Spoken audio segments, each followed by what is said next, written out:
ಬಂಧುಗಳೇ, ನಿಮ್ಮ ಸ್ವಯಂ ಟೈಮ್ಸ್ ಪ್ರತಿ ಗ್ರಾಮ ಪಂಚಾಯತ್ನಲ್ಲಿ ಹಮ್ಮಿಕೊಂಡಿರುವ ಒಂದು ವಿಶೇಷ ಕಾರ್ಯಕ್ರಮ.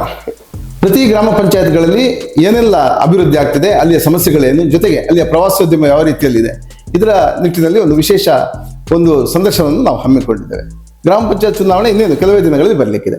ಈಗ ಈ ಎಲ್ಲ ವಿಚಾರಗಳನ್ನು ಅವಲೋಕನ ಮಾಡ್ತಾ ಹೋದಾಗೆ ಪ್ರತಿ ಗ್ರಾಮ ಪಂಚಾಯತ್ಗೆ ಇವತ್ತು ಅನುದಾನ ಬರ್ತದೋ ಇಲ್ಲವೋ, ಅಲ್ಲಿ ಅಭಿವೃದ್ಧಿ ಏನು ಹೇಳುವ ಒಂದು ಝಲಕ್ ನಾವು ನಿಮ್ಮ ಸ್ವಯಂ ಟೈಮ್ಸ್ ಈಗ ಮಾಡ್ತಾ ಇದೆ. ಇದು ಎಲ್ರಿಗೂ ಕೂಡ ಒಂದು ಮಾರ್ಗದರ್ಶಿ. ಯಾಕಂದ್ರೆ ಅಂದ್ರೆ ಒಂದು ಗ್ರಾಮದಲ್ಲಿ ಗ್ರಾಮೀಣ ಮಟ್ಟದ ಅಭಿವೃದ್ಧಿ ಆಗುವಂಥದ್ದು ಗ್ರಾಮ ಪಂಚಾಯತ್ಗಳ ಮೂಲಕ. ಹಾಗಾಗಿ ಆ ಗ್ರಾಮ ಪಂಚಾಯತ್ಗಳಲ್ಲಿ ಏನೆಲ್ಲ ಆಗ್ತಿದೆ ಹೇಳುವ ಒಂದು ಝಲಕನ್ನು ನಾವು ನಿಮಗೆ ತೋರಿಸ್ತಾ ಇದ್ದೇವೆ. ನಾವಿವತ್ತು ಕಾರ್ಕಳ ತಾಲೂಕಿನ ಯರ್ಲಪಾಡಿ ಗ್ರಾಮ ಪಂಚಾಯತ್ಗೆ ಬಂದಿದ್ದೇವೆ. ಯರ್ಲಪಾಡಿ ಗ್ರಾಮ ಪಂಚಾಯತ್ ಬಹಳಷ್ಟು ಸಣ್ಣ ಗ್ರಾಮ ಅಂದ್ರೆ ವಿಸ್ತೀರ್ಣಗಳುಳ್ಳ ಒಂದು ಪಂಚಾಯತ್. ಇದರ ಅಷ್ಟು ವ್ಯಾಪ್ತಿ 6 ಗ್ರಾಮ ಪಂಚಾಯತ್ಗಳ ಗಡಿ ಭಾಗವನ್ನು ಈ ಪಂಚಾಯತ್ ಹೊಂದಿದೆ. ಆದರೆ ಗ್ರಾಮ ಬಹಳಷ್ಟು ಸಣ್ಣದು, ಸುಮಾರು 5036 ಹೆಕ್ಟೇರ್ನಷ್ಟು ವಿಸ್ತೀರ್ಣ ಉಳ್ಳದಾಗಿದೆ. ಈ ವಿಚಾರದ ಬಗ್ಗೆ ಯರ್ಲಪಾಡಿ ಗ್ರಾಮ ಪಂಚಾಯತ್ನ ಅಧ್ಯಕ್ಷರಾದ ಸುನಿಲ್ ಹೆಗ್ಡೆ ಅವರ ಜೊತೆ ಒಂದಷ್ಟು ಮಾತಾಡಲಿಕ್ಕಿದ್ದೇವೆ. ಇದು ಇಂದಿನ ಸ್ವಯಂ ಟೈಮ್ಸ್ ವಿಶೇಷ. ಸುನಿಲ್ ಹೆಗ್ಡೆ ಅವರೇ, ಕಾರ್ಯಕ್ರಮಕ್ಕೆ ಸ್ವಾಗತ. ನಮಸ್ತೆ. ನೋಡಿ, ಈಗ ನಾವೊಂದು ನಮ್ಮ ಸ್ವಯಂ ಟೈಮ್ಸ್ ಮೂಲಕ ಪ್ರತಿ ಗ್ರಾಮ ಪಂಚಾಯತ್ನಲ್ಲಿ ಎಷ್ಟು ಅಭಿವೃದ್ಧಿ ಆಗಿದೆ ಹೇಳುವಂತ ಒಂದು ಝಲಕನ್ನು ಜನರಿಗೆ ತೋರಿಸ್ತಾ ಇದ್ದೇವೆ. ಈಗ ತಮ್ಮ ಗ್ರಾಮ ಪಂಚಾಯತ್ ವ್ಯಾಪ್ತಿಯಲ್ಲಿ ಬಹಳಷ್ಟು ಅಭಿವೃದ್ಧಿ ಕಾರ್ಯಗಳನ್ನು ಮಾಡಿದೆ. ಈಗ ತಾವು ಯಾವಾಗ ಅಧ್ಯಕ್ಷರಾಗಿ ಆಯ್ಕೆಯಾಗಿದೆ? ಹೋದ ಸಲ ನಮ್ಮ 2021 ಇಸ್ವಿಯಲ್ಲಿ ಆದಂತ ಎಲೆಕ್ಷನ್ ಅಲ್ಲಿ ನಾನು ಆಯ್ಕೆಯಾಗಿ ಬಂದೆ. ಪ್ರಥಮ ಬಾರಿಗೆ ಸದಸ್ಯರಾಗಿ ಆಯ್ಕೆಯಾದ ನಂತರ ಇಲ್ಲಿ ರಿಸರ್ವೇಶನ್ ವಿಚಾರದಲ್ಲಿ ನಮಗೆ ಉಪಾಧ್ಯಕ್ಷ ಸ್ಥಾನ ಸಿಕ್ಕಿತ್ತು, ರಿಸರ್ವೇಶನ್ ಬಂದ ಪ್ರಕಾರ.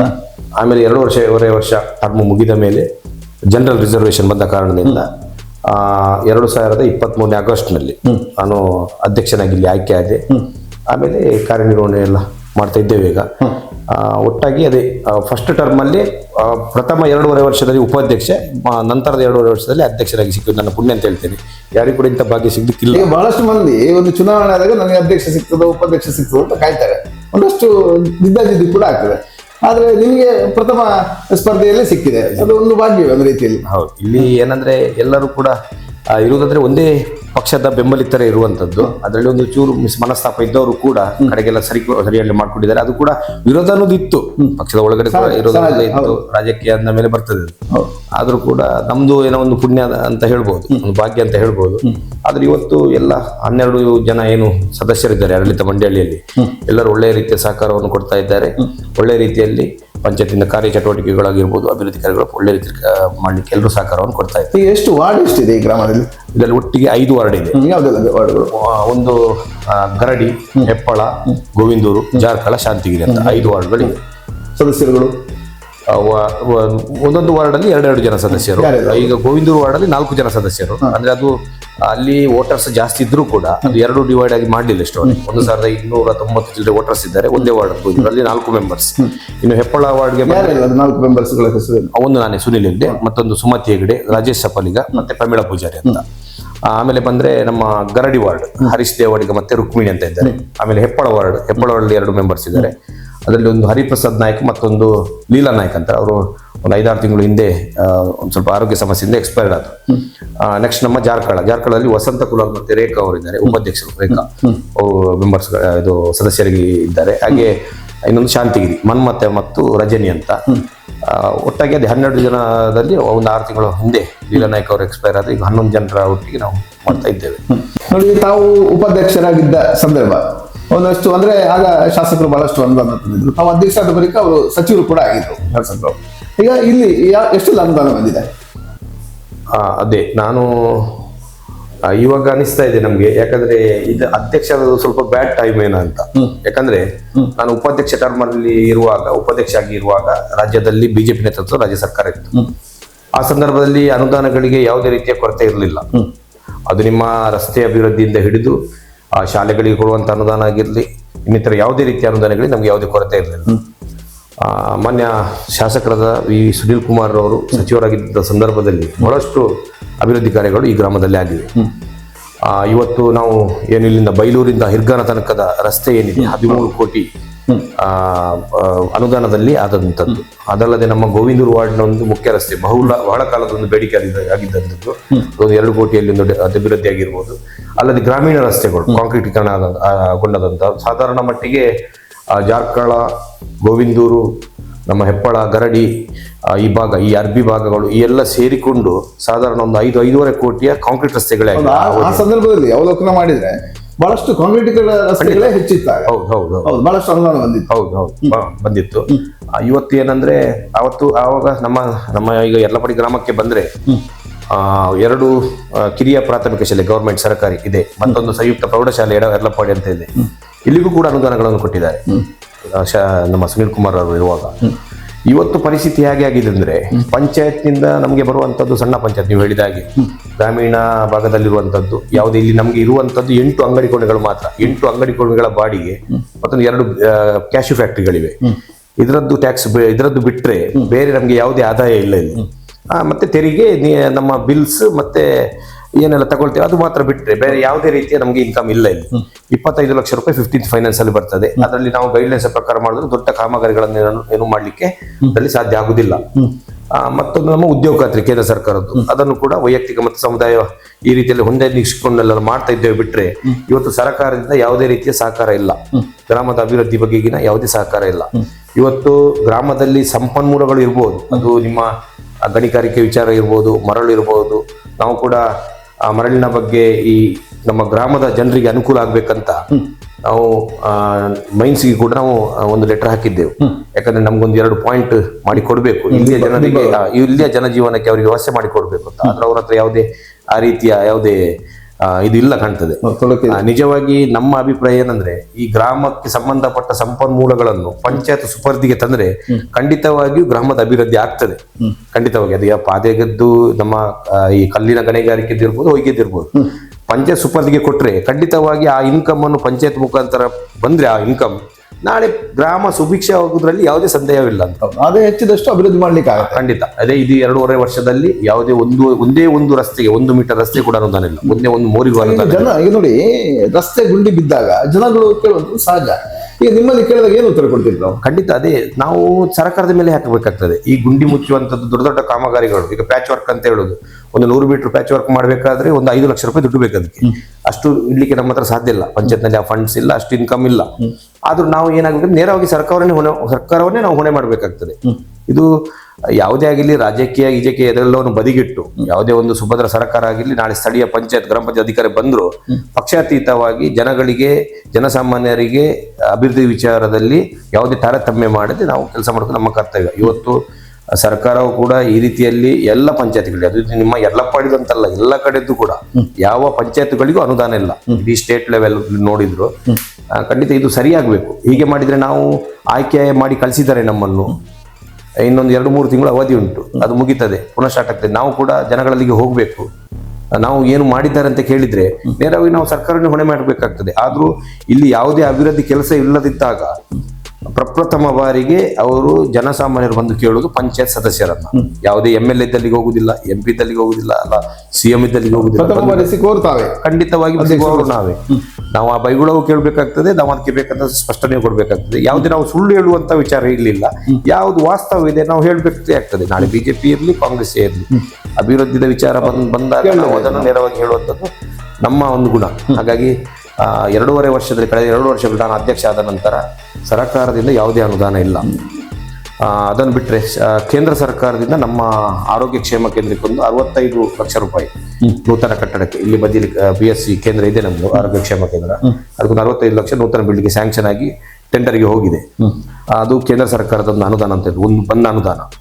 ಮತ್ತೆ ಅದನ್ನು ಬಿಟ್ಟರೆ ನಮ್ಮ ಸ್ಮಶಾನ, SC ST ಪರಿಶಿಷ್ಟ ಜಾತಿ ಪಂಗಡ ಒಂದು ಸ್ಮಶಾನ ಇದೆ. ಆ ಸ್ಮಶಾನದ್ದು ಕೂಡ ಈ ಟರ್ಮ್ ನಮ್ಮ BJP ಸರ್ಕಾರ ಇದ್ದಂತ ಸಂದರ್ಭದಲ್ಲಿ 13.70 ಲಕ್ಷ ಸೋಷಿಯಲ್ ವೆಲ್ಫೇರ್ ಸಮಾಜ ಕಲ್ಯಾಣ ಇಲಾಖೆಯಿಂದ ಸ್ಯಾಂಕ್ಷನ್ ಆಗಿ ಎಸ್ಟಿಮೇಟ್ಗೆ ಹೋಗಿತ್ತು. ವರ್ಕ್ ಕೂಡ ಅಪ್ರೂವಲ್ ಆಗಿತ್ತು. ಆಮೇಲೆ ಹಂತವಾಗಿ ಬರುವಂತದ್ದು ಕಾಂಪೌಂಡ್ ರಚನೆಗೆ ಒಂದು 3.5 ಲಕ್ಷ ಬಂದಿದೆ. ಆಮೇಲೆ ಅದು ಹೋಲ್ಡ್ ಮಾಡಿದ್ದಾರೆ.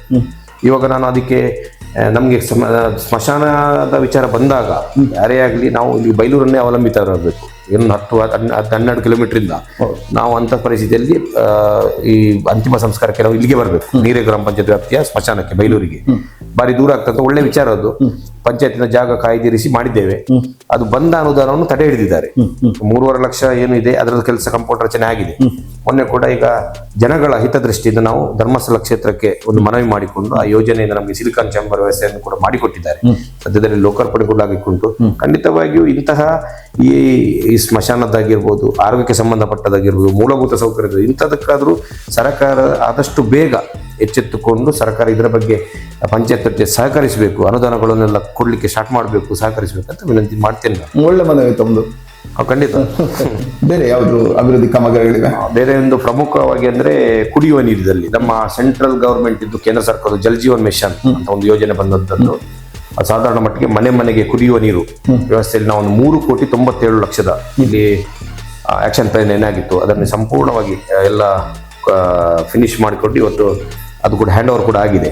ಇವತ್ತು ಪ್ರತಿ ಮನೆಗಳಲ್ಲಿಯೂ ಯಾರಿಗೆಲ್ಲ ನೀರಿನ ಅಗತ್ಯತೆ ಇದೆ ಎಲ್ಲ ಮನೆಗಳಿಗೂ ಪಾರದರ್ಶಕವಾಗಿ ವ್ಯವಸ್ಥೆಯನ್ನು ಮಾಡಿದ್ದೀವಿ. ಅದೊಂದು 3,97,00,000 ಒಂದು ಕಾಮಗಾರಿ ಅಂತ ಹೇಳಲಿಕ್ಕೆ ನಮ್ಮ ಅವಧಿಯಲ್ಲಿ ಅದೊಂದು ಹೇಳಲಿಕ್ಕೆ ಹೆಮ್ಮೆ ಆಗ್ತದೆ. 3,97,00,000.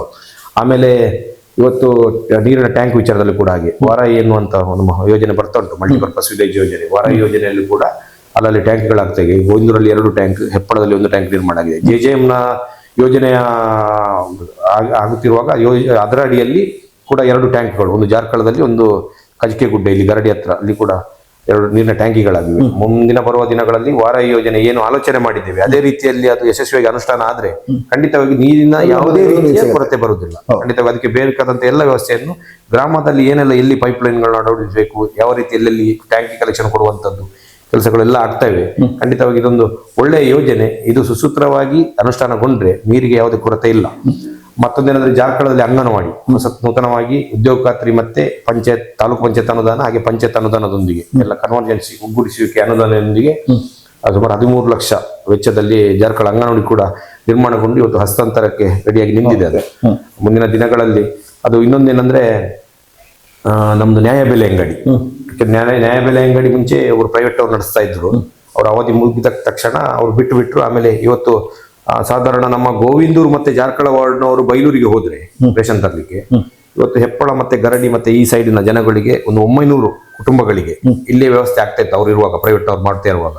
ಇವತ್ತು ಅವರು ಎಕ್ಸ್ಪೈರ್ಡ್ ಆದ್ರು ಮತ್ತೆ ಅವ್ರದ್ದು ಅವಧಿ ಮುಗೀತು. ಹಾಗಾಗಿ ನಾವು ಇವಾಗ ಆ 900 ಕುಟುಂಬಗಳು ಇನ್ನಿದ್ದಾವೆ, ಅವರಿಗೆ ಪಡಿತರ ವ್ಯವಸ್ಥೆ ಆಗ್ಬೇಕಂತ ಅದು ಈ ಹತ್ತಿರದಲ್ಲಿ ಆಗ್ಬೇಕು, ಗ್ರಾಮ ಪಂಚಾಯತ್ನ ಈ ನಮ್ಮ ಇದರಲ್ಲಿ ಒಟ್ಟಿಗೆ ಆಸುಪಾಸಿನಲ್ಲಿ ಆಗ್ಬೇಕು ಅಂತ ಒಂದು ಪ್ರಪೋಸಲ್ ಅನ್ನು ಕೂಡ ನಾವು ತಹಸೀಲ್ದಾರ್ ಮೂಲಕ ಆಹಾರ ನಿರೀಕ್ಷಕರಿಗೆ ಕಳಿಸಿದ್ದೇವೆ. ಅಲ್ಲಿಂದ DC ಆಫೀಸ್ಗೆ ಹೋಗಿದೆ ಅದು. ಅಲ್ಲಿಂದ ಇವತ್ತು ನಮ್ಮ ಆಹಾರ ಇಲಾಖೆಯಲ್ಲಿದೆ. ಅದು ಕೂಡ ಸದ್ಯಕ್ಕೆ ಅಪ್ರೂವಲ್ ಸಿಕ್ಕರೆ ಸದ್ಯದಲ್ಲಿ ನಾವು ರೇಷನ್ ನ್ಯಾಯಬೆಲೆ ಅಂಗಡಿಯನ್ನು ಕೂಡ ಈ ಪಂಚಾಯತ್ನ ಈ ವ್ಯಾಪ್ತಿಯಲ್ಲಿ ತಂದು ಇದ್ರೆ ಒಂದೇ ಸೂರಿನಡಿಯಲ್ಲಿ ಎಲ್ಲ ಸಿಗ್ಬೇಕು ಅಂತ. ಇವತ್ತು ಸಂಜೀವಿನಿ ಒಕ್ಕೂಟದ ಆಫೀಸು ಇದೆ, ಸಂಜೀವಿನಿ ಅವರದ್ದು VRW ಆಫೀಸ್ ಇದೆ, ನಮ್ಮ VA ಅವರ ಆಫೀಸು ಕೂಡ ಇದೆ, ಅಂಚೆ ಕಚೇರಿ ಇದೆ, SLRM ಘಟಕ ಇದೆ, ಗ್ರಂಥಾಲಯ ಇದೆ. ಹಾಗೆ ಎಲ್ಲವೂ ಒಂದೇ ಹತ್ತಿರದಲ್ಲಿ ಇದ್ದಾಗ ಜನಸಾಮಾನ್ಯ ಖಂಡಿತವಾಗಿ ಮಾಡ್ತಾ ಇದ್ದೇವೆ. ಅದು ಕೂಡ ಈಗ ನಾವು ಕಳಿಸಿ 5-6 ತಿಂಗಳಾಯ್ತು, ಯಾವುದೇ ಅಲ್ಲಿಂದ ರಿಪ್ಲೈ ಬಂದಿಲ್ಲ. ಮಾನ್ಯ ಇಲಾಖೆ ಸಚಿವರಿಗೆ ಕೂಡ ನಾವು ಪತ್ರವನ್ನು ಕಳಿಸಿದ್ದೇವೆ. ಸದ್ಯದಲ್ಲೇ ಬಂದ್ರೆ ಅದು ಕೂಡ ಸದ್ಯದಲ್ಲಿ ಅದು ಲೋಕಾರ್ಪಣೆ ಆಗ್ಲಿಕ್ಕಿದೆ. ಈಗ ಸರ್ಕಾರಿ ಬಸ್ಸು ಈಗ ಪ್ರತಿ ಕಡೆ ಕೂಡ ಗ್ರಾಮೀಣ ಮಟ್ಟಕ್ಕೆ ಆಗ್ತಿದೆ. ಈಗ ತಮ್ಮ ಗ್ರಾಮ ಸಣ್ಣ ಗ್ರಾಮ, ಈಗ ಈ ಭಾಗದಿಂದ ಹೋದ್ರೆ ಅದು ಹಿರಿಗಾನಕ್ಕೆ ಸಂಪರ್ಕ ಆಗುತ್ತೆ. ಇಲ್ಲಿಗೆ ಏನು ಸರ್ಕಾರಿ ಬಸ್ನ ವ್ಯವಸ್ಥೆ ಆಗಿದೆ? ಖಂಡಿತ ನಾವು ಇಲ್ಲಿ ಸರ್ಕಾರಿ ಬಸ್ನ ಬೇಡಿಕೆ ಉಂಟು ಇಲ್ಲಿ, ಯಾಕಂದ್ರೆ ಗ್ರಾಮ ಸಭೆಯಲ್ಲೇ ಬೇಡಿಕೆ ಬಂದಿದೆ. ಇಲ್ಲಿ ನಮ್ಮ ಯರ್ಲಪ್ಪಾಡಿ ಗ್ರಾಮ ಅಂದ್ರೆ ನಮ್ಮ ಉಡುಪಿಯಿಂದ ಹಿರಿಯಡ್ಕ ಬಂದಾಗಿ, ಹಿರಿಯಡ್ಕದಿಂದ ಪಂಚನಬೆಟ್ಟಾಗಿ ಗೋವಿಂದೂರಾಗಿ ಇಲ್ಲಿಂದ ಈ ರಸ್ತೆಯಲ್ಲಿ ಹೋದ್ರೆ ಬೈಲೂರು ಟು ಹಿರ್ಗಾನ ಸಾಧಾರಣ ಕಾರ್ಕಳಕ್ಕೆ ಕನೆಕ್ಟ್ ಆಗುವಂತ ರಸ್ತೆ.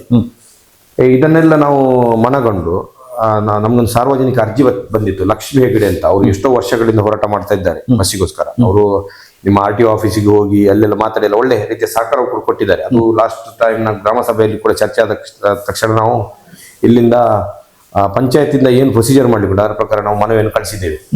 ಅಲ್ಲಿಂದ ಬಸ್ ಅಲಾಟ್ಮೆಂಟ್ ಆಗಿ ಇವತ್ತು DC ಆಫೀಸಿಗೆ ಬಂದಿದೆ ಉಡುಪಿಗೆ. ಅಲ್ಲಿಂದ ಮೊನ್ನೆ ಕೇಳಿದಾಗ ಅವರು ಹೇಳಿದ್ರು ಇಲ್ಲಿ ಪ್ರೈವೇಟ್ನವರ ಅಬ್ಜೆಕ್ಷನ್ ಉಂಟಂತ ಏನೋ ಬಂದಿದೆ. ಆಮೇಲೆ ಮೀಟಿಂಗ್ ಅಲ್ಲಿ ಫೈನಲ್ ಆಗಲಿಲ್ಲ ಅಂತ. ಆದ್ರೂ ಕೂಡ 1 ವರ್ಷ ತನಕ ನಮ್ಮ ಯಾವುದೇ ಈ ಬೇಡಿಕೆಯನ್ನು ಪಂಚಾಯತ್ ನಲ್ಲಿ ಪ್ರೊಸೀಡಿಂಗ್ಸ್ ಮಾಡಿ ಕಳಿಸಿದ್ರು ಕೂಡ ಯಾವುದೇ ರೀತಿಯ ಅದಕ್ಕೆ ರಿಸಲ್ಟ್ ಸಿಕ್ಕಿಲ್ಲ. ಅದು ಕೂಡ ಫಾಲೋ ಅಪ್ ಮಾಡ್ತಾ ಇದ್ದೇವೆ. ಖಂಡಿತವಾಗಿ ಇಲ್ಲಿಯ ಶಾಲೆಯ ಮಕ್ಕಳಿಗೆ, ಪ್ರಾಯದವರಿಗೆ ಇವತ್ತು ಹೋಗ್ಲಿಕ್ಕೆ ಅನುಕೂಲವಾಗುವಂತ ವ್ಯವಸ್ಥೆ ಬಸ್ ವ್ಯವಸ್ಥೆ. ಅದು ಖಂಡಿತವಾಗಿ ಸರ್ಕಾರದ ಅಗತ್ಯ. ಯೋಜನೆ ಕೂಡ ಇಲ್ಲಿ ಫಲಪ್ರದವಾಗಿ ಮಹಿಳೆಯರಿಗೆ ಉಚಿತ ಹೌದು, ಉಚಿತ ಬಸ್ ಪ್ರಯಾಣ. KSRTC ಬಸ್ ಹೌದು, ಬಂದ್ರೆ ಅದು ನಮಗೆ ಫಲಪ್ರದ ಉಚಿತವಾಗಿ ಪ್ರಯಾಣಿಸಲಿಕ್ಕೆ ಆಗ್ತದೆ.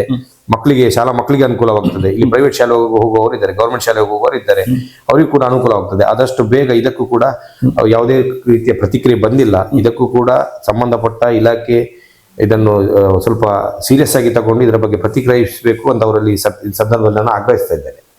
ನೋಡಿ, ಬಹಳಷ್ಟು ಗ್ರಾಮೀಣ ಪ್ರದೇಶಗಳಲ್ಲಿ ಆಸ್ತಿಕರು ಹೆಚ್ಚಿರುವಂತ ಪ್ರದೇಶಗಳು ಜಾಸ್ತಿ. ಯಾಕಂದ್ರೆ ಹಿಂದೂ ಧರ್ಮದಲ್ಲಿ ನಾವು ದೇವಸ್ಥಾನ ಪ್ರಾಧಾನ್ಯತೆ ಹೆಚ್ಚು. ನಿಮ್ಮೂರಿನಲ್ಲಿ ಎಷ್ಟು ದೇವಸ್ಥಾನಗಳಿವೆ? ಸಾಧಾರಣ ನಮ್ಮ ಗ್ರಾಮಕ್ಕೆ ಸಂಬಂಧಪಟ್ಟಂತೆ ಇಲ್ಲಿ 6 ದೇವಸ್ಥಾನಗಳಿವೆ. ಅದರಲ್ಲಿ 2 ಎಂಡೋಮೆಂಟ್, ಒಂದು ಶೃಂಗೇಶ್ವರ ದೇವಸ್ಥಾನ, ಮತ್ತೊಂದು ಲಕ್ಷ್ಮೀ ವೆಂಕಟರಮಣ ದೇವಸ್ಥಾನ ಅಂತ, ಒಂದು ಯರ್ಲಪ್ಪಾಡಿ ಭಾಗ, ಮತ್ತೊಂದು ಹೆಪ್ಪಳ ಭಾಗದಲ್ಲಿದೆ. ಮತ್ತೊಂದು ಮಹಾವಿಷ್ಣುಮೂರ್ತಿ ದೇವಸ್ಥಾನ ಕರುವಾಲು, ಮತ್ತೊಂದು ಲಕ್ಷ್ಮೀನಾರಾಯಣ ದೇವಸ್ಥಾನ ಹೆಕ್ಕಡ್ಕ ಮಠ ಅಂತ ಗೋವಿಂದೂರಿನಲ್ಲಿ, ಆಮೇಲೆ ಜಾರ್ಕಳ ಶ್ರೀ ಬ್ರಹ್ಮಲಿಂಗೇಶ್ವರ ದೇವಸ್ಥಾನ. ಹೀಗೆ 5-6 ದೇವಸ್ಥಾನಗಳು ಇವೆ. ಇದರ ಜೊತೆಯಲ್ಲಿ 3 ಬಹು ಕಾರ್ಣಿಕದ ಮುಗ್ಗೆರ್ಕಲ ಕ್ಷೇತ್ರಗಳು ಇವೆ ನಮ್ಮಲ್ಲಿ. 3 ದೈವಸ್ಥಾನಗಳು ಮುಗ್ಗೆರ್ಕಲ. ಅದೇ ರೀತಿಯಲ್ಲಿ ಪಿಲಿಚಾಮುಂಡಿ ದೇವಸ್ಥಾನ, ಹುಲಿಚಾಮುಂಡಿ ದೇವಸ್ಥಾನಗಳೊಂದು ಒಟ್ಟು ಇಲ್ಲಿ 5 ಪಿಲಿಚಾಮುಂಡಿ ದೇವಸ್ಥಾನಗಳು ಕೂಡ ಇವೆ. ಟೋಟಲ್ ಆಗಿ ಅದೇ 2 ಇಲ್ಲಿ ಇರುವಂತದ್ದು ಗವರ್ಮೆಂಟ್ ಸರ್ಕಾರಕ್ಕೆ ಸಂಬಂಧಪಟ್ಟಂತದ್ದು. ಅದು ಕೂಡ ಯಾವುದೇ ರೀತಿಯ ಒಂದು ಸಮಿತಿ ಮಾಡಿಕೊಂಡು ಈ ರೀತಿಯ ಇದಾಗಿ ಹೋಗ್ತಾ ಇಲ್ಲ, ವ್ಯವಸ್ಥಿತವಾಗಿ ಹೋಗ್ತಾ ಇಲ್ಲ. ಇವತ್ತು ಅದೇ ಈ ದೇವಸ್ಥಾನಗಳೇನಿವೆ, ದೇವಸ್ಥಾನಗಳು ಪ್ರತಿ ಕಡೆಗಳಲ್ಲೂ ಆಯಾ ಸಮುದಾಯಕ್ಕೆ ಈಗ ಮುಗ್ಗೆರ್ಕಲ್ ಅಂದ್ರೆ ಒಂದೇ ಸಮುದಾಯದವರು ಬರ್ತಾರೆ, ಆರಾಧನೆ ಮಾಡ್ಕೊಂಡು ಎಲ್ಲರೂ ಸೇರಿಕೊಂಡು ಒಳ್ಳೆ ರೀತಿಯಲ್ಲಿ ಆಗ್ತಾ ಉಂಟು. ಇವತ್ತು ಆ ದೇವಸ್ಥಾನಗಳಾಗಿರ್ಬೋದು ಇದರ ಅಭಿವೃದ್ಧಿಗೂ ಕೂಡ, ಇದರಲ್ಲೂ ಕೂಡ ಅದು ಯಾವ ಮೂಲಭೂತ ಸೌಕರ್ಯಗಳಾಗಿರ್ಬೋದು ದೇವಸ್ಥಾನಗಳಿಗೆ ಕೊಡುವಂಥದ್ದು, ಮತ್ತೆ ಅದಕ್ಕೆ ಬೇಕಾದಂತ ವ್ಯವಸ್ಥೆಯನ್ನು ಆ ಇಲಾಖೆಯಿಂದ ಮಾಡಬೇಕು. ನಮ್ಮ ರಸ್ತೆಗೂ ಇಲ್ಲ, ಯಾವುದಕ್ಕೂ ಅನುದಾನ ಇಲ್ಲ, ದೇವಸ್ಥಾನಕ್ಕಂತೂ ಇಲ್ಲವೇ ಇಲ್ಲ. ಈಗ ಮುಗ್ಗೆರ್ಕಲ ದೇವಸ್ಥಾನಕ್ಕೂ ಲಾಸ್ಟ್ ಟೈಮ್ ನಾವು ಮಾನ್ಯ ಸಂಸದರಿಗೆ ಕೂಡ ಮನವಿ ಕೊಟ್ಟಿದ್ವಿ, ಅದು ಕೂಡ ಯಾವುದೇ ಕೂಡ ಪ್ರತಿಕ್ರಿಯೆ ಇಲ್ಲ. ಇವತ್ತು ಬಹು ಜನರು ಸೇರಿ ಆರಾಧಿಸುವಂತ ದೈವದ ಕ್ಷೇತ್ರಗಳು, ದೇವಸ್ಥಾನ ಕೂಡ ಅಷ್ಟೇ. ಈಗ ಅದಕ್ಕೂ ಕೂಡ ಅನುದಾನವನ್ನು ಸರ್ಕಾರದ ಮಟ್ಟದಲ್ಲಿ ಅವರು ಕೊಡುವಂಥದ್ದು ಅವರ ಕರ್ತವ್ಯ, ಅವರು ಕೊಡ್ಲೇಬೇಕು. ಖಂಡಿತ ಯಾವುದೇ ಅನುದಾನ ಸಿಗ್ತಾ ಇಲ್ಲ. ಇಂಥ ಕ್ಷೇತ್ರಗಳ ಅಭಿವೃದ್ಧಿಗೆ ಆದಷ್ಟು ಸರ್ಕಾರದಿಂದ ಸಹಕಾರ ಸಿಗಬೇಕು ಅಂತ ನಾವು ಅಪೇಕ್ಷಿಸ್ತೇವೆ. ನೋಡಿ ಅಧ್ಯಕ್ಷರೇ, ಒಂದು ಗ್ರಾಮದ ಅಂದ್ರೆ ತೀರಾ ಒಂದು ಸಣ್ಣ ಗ್ರಾಮ ಪಂಚಾಯತ್, ಈ ಗ್ರಾಮ ಪಂಚಾಯತ್ನಲ್ಲಿರುವ ಎಲ್ಲ ವ್ಯವಸ್ಥೆಗಳ ಬಗ್ಗೆ ತಾವು ಮಾಹಿತಿ ಕೊಡ್ರಿ. ಈಗ ತಮಗೂ ಈ ಸಲ ಒಂದು ಪ್ರಥಮ ಸದಸ್ಯರಾಗಿ ಬಂದವರು, ತಮಗೆ ಉಪಾಧ್ಯಕ್ಷ ಗಾದಿ ಸಿಕ್ಕಿದೆ, ಅಧ್ಯಕ್ಷ ಗಾದಿ ಪ್ರಥಮ ಅವಧಿಯಲ್ಲಿ ಸಿಕ್ಕಿದೆ. ಈಗ ಅಭಿವೃದ್ಧಿಗೆ ಶಾಸಕರಿರ್ಲಿ, ಜನಪ್ರತಿನಿಧಿಗಳಿರಲಿ, ಎಲ್ಲರೂ ಕೂಡ ಬಹಳ ಸಹಕಾರ ಕೊಟ್ಟಿದ್ದಾರೆ. ಜೊತೆಗೆ ಜನರು ಸಹಕಾರ ಮಹತ್ತರ, ಜನರ ಸಹಕಾರ ಇಲ್ಲದೆ ತಾವು ಅಧ್ಯಕ್ಷರಾಗಿ ಸಾಧ್ಯ ಇಲ್ಲ. ಈಗ ತಾವು ಇನ್ನು ಕೆಲವೇ ತಿಂಗಳಲ್ಲಿ ತಮ್ಮ ಅವಧಿ ಕೂಡ ಮುಗಿಯುತ್ತದೆ, ಮತ್ತೆ ಚುನಾವಣೆ ಬರ್ತದೆ. ಈಗ ಈ 5 ವರ್ಷಗಳ ಅವಧಿಯಲ್ಲಿ ಈಗ ತಾವು ಜನರಿಗೆ ಏನು ಹೇಳಲಿಕ್ಕೆ ಇಚ್ಛೆ ಪಡ್ತೇವೆ?